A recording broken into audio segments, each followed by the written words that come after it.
दार उघड बये, दार उघड.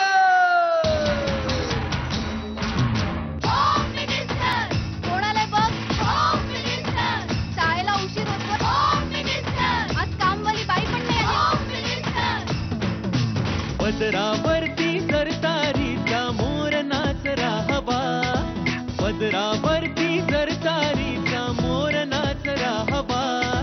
संसारातून वेळ काढून खेळ खेळूया नवा.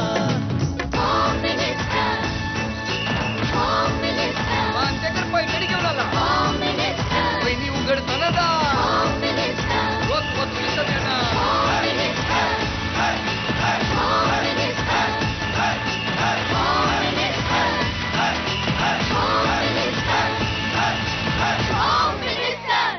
नमस्कार.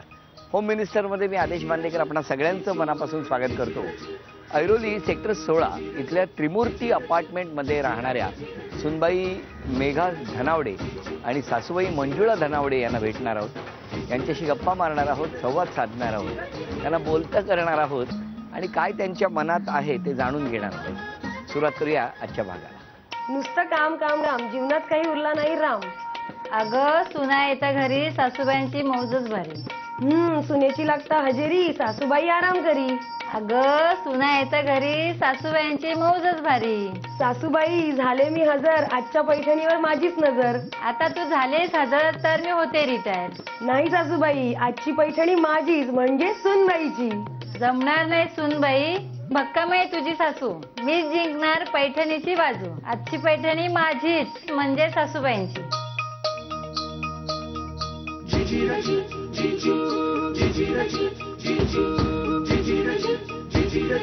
नमस्कार.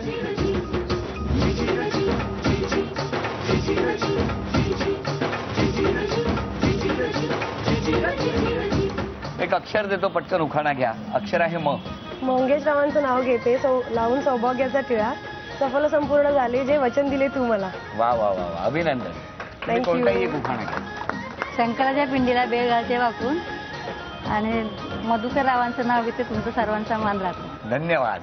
द्या आता ओळख करून द्या सगळे. ह्या माझ्या सासूबाई, नमस्कार. हे माझे सासरे, नमस्कार. हे माझे मिस्टर, नमस्कार. ही माझी मुलगी, हा ह्या माझ्या बहिणी, नमस्कार. माझ्या नंदा, बरं. ही माझी आई, बर ह्या माझ्या काकी सासूबाई बरोबर. आणि हे आमचे सगळे धनावडे परिवार आणि हे माझे नमस्कार दीर. नमस्कार नमस्कार नमस्कार. चला सगळ्यांची ओळख तर झाली, आता सुरुवात करूया गप्पा. नमस्कार. नमस्कार. नमस्कार. नमस्कार. आई, आता तुमच्याबद्दल मला आधी ऐकायला आवडेल. तुमचं बालपण कुठलं? माझं गावी गावी म्हणजे कुठे? नागशेत, पालीच्या इथे, म्हणजे रायगड जिल्हा. रायगड जिल्हा. सगळं शिक्षण तिथे? हो. अच्छा. आणि मग मुंबईत कधी आले तुम्ही? लग्न झाल्यावरच. तुमचं बालपण कुठलं? आमचा बॉम्बे, माझा बॉम्बेचा. हा मी केम हॉस्पिटलला हा. वडील मिलमध्ये होते ना. अच्छा. आणि त्यानंतर मी थोडं गावाला आमचं सर्व गावात शिक्षण झालं 4थी पर्यंत. आणि तुमचं गाव कुठलं? पहूर गाव. अच्छा. मग तुमच्या गावापासून यांचं घर किती लांब होतं? तरी 50 किलोमीटर आहे. आणि मग यांचा स्वभाव कसा आहे? चांगलं आहे. चांगला आहे म्हणजे? म्हणजे शांत स्वभाव, हा. कुठल्या ह्याच्यात मस्ती नाही, काय म्हणजे भांडण नाही, तंडण नाही. मस्ती काय करणार होता यामध्ये? बरोबर. बरं. आणि यांचा स्वभाव कसा? छान आहे. चांगला आहे. तुमचं कसं काय जमलं? आम्ही एकाच ऑफिसमध्ये कामाला होतो, पुढे? DNA प्रेसमध्ये. अरे वा. आणि मग? आणि एका पार्टी, आमची एक कंपनीची पार्टी होती, अॅन्युअल फंक्शन होतं आणि आम्ही एकत्र म्हणजे पार्टीला होतोच. बस फक्त आम्ही बघितलं एकमेकांना. आणि मग एका मैत्रिणीच्या थ्रू त्यांनी मला विचारलं की मला तुझा नंबर वगैरे हवाय. तर मी म्हटलं कशाला पाहिजे.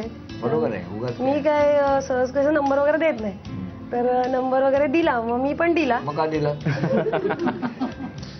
एकीकडे म्हणतात मी काय असा नंबर देत नाही, मग का दिला? असं म्हटलं फ्रेंडशिप करायची असेल तर दिला मी. पण कशाला? तुम्हाला करायची नव्हती ना? मग दिला आता. हा बर, दिला. मग आम्ही भेटलो एका ठिकाणी की वाशीला. तर ते म्हणाले की डू यू लव्ह मी. मी म्हटलं असं कसं तुम्ही विचारताय म्हटलं मला. बरोबर आहे, चुकीचं असं डायरेक्ट विचारायचं. हा मग? आणि अगं मला तुझ्याशी लग्न करायचंय असं बोलले. तर मी म्हटलं मी असं काही डिसिजन घेणार नाही माझ्या आईबाबांना विचारल्याशिवाय. तुम्ही माझ्या घरी या, आईबाबांना विचारा, मग ते काय डिसिजन घेतील ते बघू, एक्सेप्ट करेन मी. हा मग? मग हे लगेच 1 तारखेला घरी आले ऑक्टोबरच्या. काय कसं काय घरी गेलात? आवड लागून गेलो घरी. आवडलं सगळं केलं. काय आवडलं? मुलगी आवडली म्हणून. मुलगी आवडली. अच्छा. आणि काय म्हणजे तुम्ही ठरवलं होतं लग्न यांच्याशीच करणार? लग्न ठरवलं होतं. आणि तुम्ही राहायला कुठे होता? मी तेच एरोलीला. ऐरोलीमध्ये. आणि तुम्ही कुठे राहायला होता? वाटून गेला. मग वाशीला ऑफिस ऑफिस मावळ्याला आहे ना. DNA प्रेस ऑफिस मावळ्याला आहे. बरं बरं बरं बरं. मग आता फोन घेतलात की नाही परत? घेतला ना, घेतला. आता लग्नच झालं. आता लग्नच झालं. बरं. किती वर्ष आहे लग्नाला? 3 वर्ष. हे 4थं वर्ष चालू आहे. मग आता बरीच माहिती झाली असेल. कशी असून थांबा आधी प्रश्न विचारतो मग कळेल मला. पहिला प्रश्न सूनबाईंना. सासूबाईंच्या मते तुम्ही तुमच्या कोणत्या सवयीला आवर घालणे अत्यंत गरजेचे आहे? चिडचिड करणं आणि राग येणं. बरोबर आहे. हो की नाही? खूप चिडते. हो उत्तर बरोबर आहे. म्हणजे का चिडचिड करता? मला राग भरपूर येतो. हो काय सांगता? जास्त काम पडलं, जास्त काही त्रास दिला कोणी की मला जाम राग येतो. कोण देतो त्रास तुम्हाला घरात? कोण नाही, असं कोणी करून टोचत राहिलं ना की मला खूप राग येतो. कोण कोण टोचतं? म्हणजे सांगते हो तुम्हाला मी. सांगते. पुढचा प्रश्न. सासरेबुवांची कोणती सवय सासूबाईंना मजेशीर वाटते? एकदा एक सांगितलं 1 किलो आणायचं ना तर ते 10 किलो घेऊन येतील. तर मग 1 किलो सांगितलं का 2 किलो 3 किलो असं जास्त घेऊन येतील. अभिनंदन. का हो असं करता सासरे? कमी पडायला नको. हा सासरेबुवा का असं करता? नशीब लग्नाच्या वेळेला एक बायको आणा सांगितलं तेव्हा कोण नाही. पुढचा प्रश्न सासूबाईंसाठी. तुमचा कोणता गुण पूर्वापार चालत आलेली सासूची छाप बदलतो असं सुनेला वाटते? त्रास. चुकलं काय सांगा? जेव्हा मी रागावले ना की त्या मला स्वतः हाक मारतात. मी त्यांना हाक नाही मारत. का तुमचा मान मोठा काय? नसं नव्हे, मग? ते मला मस्के लावतात. म्हणजे त्यांची मस्के मुलगी आहे लावतात? ना, मुलगी आहे ना म्हणून. म्हणजे ते मी मस्के लावतात. हा पुढच्या वेळेला अख्खा मस्का फेकून मारा. म्हणजे मी मारते, मला म्हणजे नाही गप्प राहता येत. नाही पण ह्या निष्ठुर आहे सून ना, दयाच नाही ना जरा सुद्धा. त्यांची दोघांची जरी भांडण झाली तरी मी तिला असं नाही राहायचं बाय, तसं राहायचं. Bye bye bye. तुम्हाला पुढचा प्रश्न. आयुष्यातली कोणती संधी हुकल्याची खंत सूनबाईंना आहे? नोकरी. कसली नोकरी? म्हणजे नोकरीला तिला जायचं होतं पण बाळ झालं, मग आम्ही म्हटलं नको जाऊ. चुकलं सांगा? Air hostess. त्यांना एअर हॉस्टेस बनायचं होतं. मग का नाही केला ते इकॉनॉमिक प्रॉब्लेम होता त्यामुळे नाही जमलं करायला तेव्हा? अच्छा अच्छा अच्छा. आणि बरं झालं हो की नाही झालं. नाही तर विमानात चिडचिड केली. एअर हॉस्टेस म्हटल्यानंतर समजा कोणीतरी एक गोष्ट मग एखाद्याने एखादी गोष्ट तिसऱ्यांदा मागितल्यानंतर उतरा म्हणून सांगितलं तर काय केलं असतं? विमानात नाही तर टाकूनच द्यायची. बाबा बरं झालं. पुढचा प्रश्न सासरेबुवांसाठी. तुमच्या कोणत्या वागण्याने तुम्ही अतिशय धाडसी असल्याचा दाखला पत्नीला मिळाला? असं तुमचं कोणतं वागणं ज्याच्यामुळे यांना तुम्ही धाडसी आहात हे कळलं? गावाला लग्न होऊन गेलो त्याने आम्हाला रात्रीची वेळी. हा आम्ही रात्री 2 वाजता चालत निघालो. आमच्या गावाला 1.5 तास चालत जायला कोराडवरून जंगलामधून. आणि असं कोण जात नाही पण त्याने आम्हाला घाबरत होती तरी मी तिला घेऊन गेलो सगळं जंगलातून. आणि वाघ आला असता तर? तेव्हा वाघ होते. मग काय केलं असतं? बायकोला दिली असती. मग मी आपले रस्त्यात दगड पडली असतात ती मारली असते. वाघाला मारली असती दगड? अरे डेरर आहे ते. हा पुढचा प्रश्न तुमच्यासाठी. पत्नीच्या मते लग्न झाल्यापासून कोणत्या गोष्टीने तुमच्या पत्नीची झोप उडवली आहे? ते ऍक्च्युली कसं मी जास्त नाईटला जातो, नाईट ड्युटी करतो ना, त्याच्यामुळे कसं तिला रात्री झोपत नाही व्यवस्थित. अरे उत्तर बरोबर आहे. प्रोडक्शनला पेपर नाईट हे माहिती होतं ना तुम्हाला? लग्नाआधी माहिती सांगितलेलं त्यांनी मला. म्हणाले माझी नाईटच असते अख्खा टाइम. मग पण जेव्हा मला त्यांनी बघितलं ना तेव्हा नाईट शिफ्ट नव्हती, डे होतं. काय असं करताय? जायला लागतं. रुटीन असतं. काम शेवटी काम आहे आणि ते केलंच पाहिजे. नमस्कार. बरं या 2 फॅमिली सगळ्या सज्ज झालेल्या आहेत. पण आता विषय आहे चर्चेचा.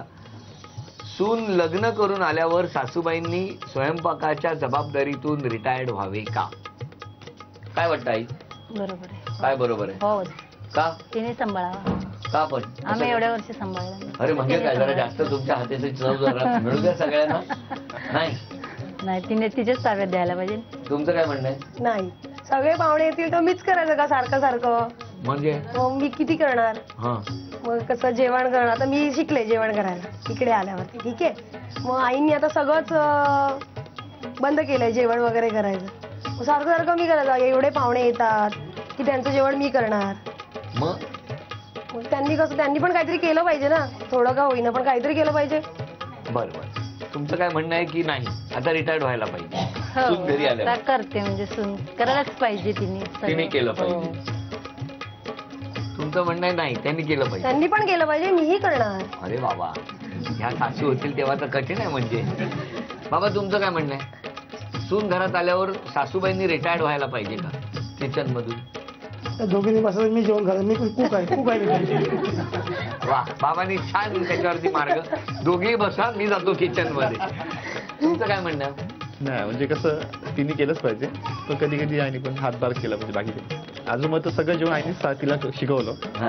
ती आली तेव्हा एवढं जेवण येत नव्हतं, येत होतं पण जास्त नव्हतं येत. पण आईची चेस तिला आता शिकलेली आहे. चला, ही या चौघांची मतं झाली. आता बाकीच्यांचं काय म्हणणं आहे ते ऐकून घेऊया. काय हो? किचन सांभाळलं पाहिजे. दोघींनी सांभाळलं पाहिजे. बरं, तुमचं काय म्हणणं? किचन सांभाळायचं. आईने नाही, सासूने रिटायर्ड व्हायचं की नाही? मध्ये मध्ये हातभार लावायला पाहिजे. मध्ये मध्ये हातभार. तुमचं काय म्हणणं आहे आता बोला.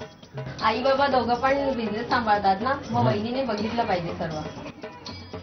कसला बिझनेस? आमचं Catering. अरे मग कशाला जेवण घरात करतात? आम्ही नाहीच करत, हा, तेच. तिकडूनच आणतो आम्ही. लंच होम पण आहे, कॅटर्स पण आहे. कुठे लंच होम आहे? सेक्टर 9 म्हणजे आम्हाला सांगितलं नाही, आज तिकडेच आलो असतो. डीमार्ट समोर आज बसायला.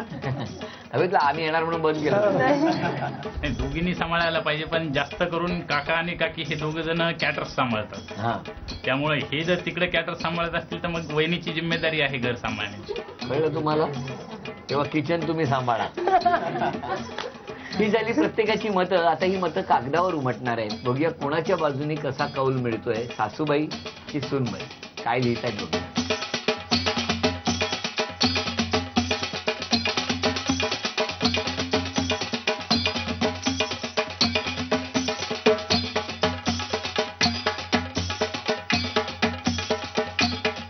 सगळ्यांची मतं या ठिकाणी आलेली आहेत.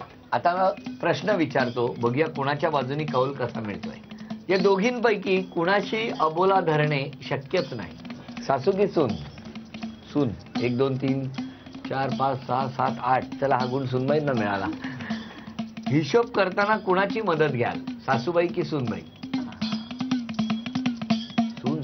कोणाच्या रेसिपीचं पुस्तक छान होईल, सासूबाई. अरे वा, हा गुण सासूबाईंना. चकचकीत किचनला जबाबदार कोण या दोघींपैकी? स्वच्छता कोणाला आवडते किचन मधली, सासूबाई की सूनबाई? तरी हा गुण सासूबाईंना मिळाला. आणि आजच्या भागातली पैठणी कोण जिंकेल असा अंदाज व्यक्त करायचा आहे? सून. 1 2 3 4 5 6 जण म्हणतायत सून, 1 2 3 4 जण म्हणतायत सासू. आता प्रत्यक्षात आपण बघणार आहोत की कोण जिंकणार पैठणी. सगळे आज धीरगंभीर दिसत आहेत मला. हा, बोलताना मात्र पटापटा सगळे बोललेले आहेत. मग अशी एक चर्चेचा विषय होता की सासूबाईंनी सूनबाई घरात आली की रिटायरमेंट घ्यावी का, असा तो विषय. प्रत्येकाने आपली मतं दिलेली आहेत. आतापर्यंत सून गट आहे 6 गुणांवर आणि सासूबाईंचा गट आहे 3 गुणांवर. आता काय झाले बघूया. 4 5 6 7 8 9 10 11 बाबांचं मत बघूया कोणाच्या बाजूने आहे. 12 आणि मुलाचं मत 13 कळलं का? काय काय आता मलाच सांभाळावं लागेल. हा, ही 1300 रुपयाची लक्ष्मी आई कोण जिंकलं? आईच ना. आई. 1300 रुपयाची लक्ष्मी मिळाली आणि मुद्रा झी मराठीकडून ही तुला भेटवस्तू. आणि आता कोण जिंकणार पैठणी, सासूबाई की सूनबाई? बघूया पैठणीचा. पैठणीचा खेळ.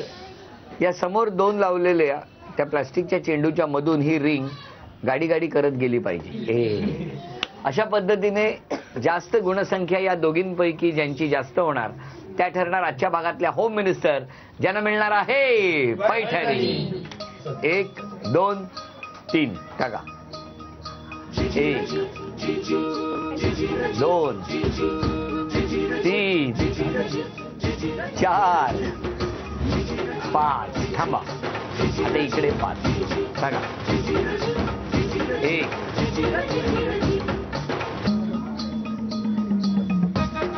जाणारच नाही 1 गेली. चला इकडच्या 5 इकडच्या 5 गुणसंख्या आहे 1 0 बघा 1 1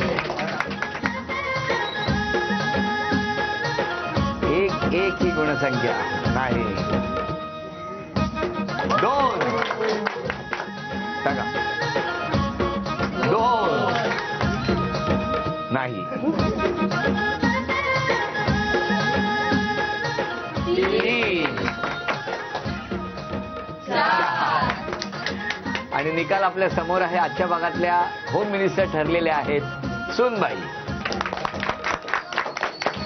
झी मराठीकडून ही भेटवस्तू तुम्हाला. धन्यवाद. झी मराठीकडून बाबा ही तुम्हाला भेटवस्तू. उपविजेत्या ठरल्या सासूबाई. सासूबाईंना झी मराठीकडून हे चांदीचं नाणं.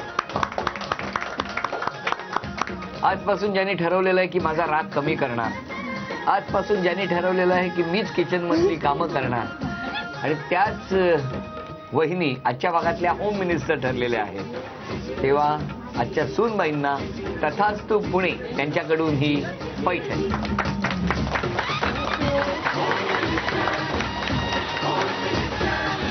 या घरामध्ये आजचा भाग रंगला. गप्पा खूप छान झाल्या आणि सगळ्यात महत्वाची गोष्ट म्हणजे 2 निर्णय झाले की इथून पुढे किचन सगळं याच सांभाळणार, म्हणजे सुनबाई सांभाळणार आणि अजून काय तर चिडचिड कमी होणार जर शक्य झाली तर. आणि तुम्ही नाईट शिफ्ट जरा कमी करा. SL विजन प्रस्तुत चित्रपट मोकळा श्वास 7 डिसेंबर रोजी सर्वत्र प्रदर्शित होतो आहे. तेव्हा हा चित्रपट नक्की बघा, कारण स्त्री भ्रूण हत्या या विषयावरती आपण खूप बोलतो, पण प्रत्यक्षात हा चित्रपट बघितल्यानंतर लक्षात येईल की किती प्रकर्षाने या विषयावरती प्रकाश टाकलेला आहे. आजचा भाग इथे संपतो आहे. पुन्हा भेटूया अशीच एक पैठणी घेऊन होम मिनिस्टरच्या पुढच्या भागात. नमस्कार.